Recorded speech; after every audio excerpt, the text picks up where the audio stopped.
Hindi masabi-sabi ni Jenny kay Bana ang totoong nalalaman niya tungkol sa kala Freddy at Dara dahil sa paniniwala naman ni Jenny na pinutol na ni Freddy ang relasyon niya kay Dara. Ngunit sa hindi inasahang pagkakataon, muling masasaksihan ni Jenny ang ginagawa ni Dara at Freddy. At higit pa dito, si Dara pa mismo ang nagtulak kay Jenny na ilabas ang totoo sa kanila ni Freddy na sa pagkaakala naman ni Dara na walang alam si Jenny. Samantala, habang napapalapit na ang pag-launch sa album ni Jenny, nababagala naman itong si Dara dahil walang bagong nangyari sa kanyang pinapagawa dito kay Freddy. Samantala, pinagtatalunan ni Amelia at Dara itong si Jenny patungkol ito sa last will. Ginontra ni Dara ang mga desisyon ng matanda. Depensa ng matanda, kahit anak sa labas umano ito si Jenny, pero may parte pa rin ito sa dugong halari. Sa kabilang banda, nagkataon sa mga oras na yon, may meeting itong si Jenny kay Freddy.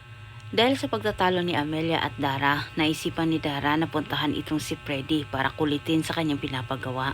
Hindi na pang-abot sila Dara at Jenny sa opisina ni Freddy. Nasurpresa si Freddy sa pagdating ni Dara at dahil sa hindi inaasahang pagyayari, may naiwan ding isang bagay itong si Jenny sa loob ng opisina. At nang binalikan naman niya ito, nabulaga na lang itong si Jenny makita itong si Dara.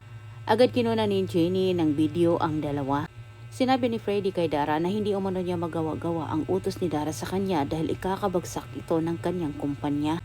Paliwanag ni Freddy dahil malaking tulong umano itong si Jenny sa kanyang kumpanya. Sa puntong ito, muntika nang nadulas ang bibig ni Dara at masabi niya kay Freddy na si Megan ay kanilang anak. Ngunit hindi rin ito nasabi ni Dara sapagkat biglang lumitaw naman itong si Jenny. Nagpapanggap itong si Jenny na parang wala siyang alam sa relasyon ng dalawa. Ngunit si Dara ay hindi nakapagpigil, agad niyang sinundan si Jenny sa pag-alis ng dalaga. Inilabas ni Dara ang kanyang inis dito kay Jenny.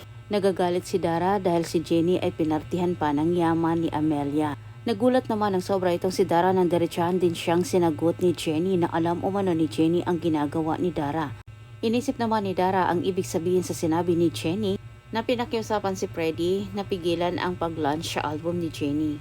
Natamimi na lang si Dara nang sinabi naman ni Jenny na alam umano niya na si Dara at Freddy ay may relasyon.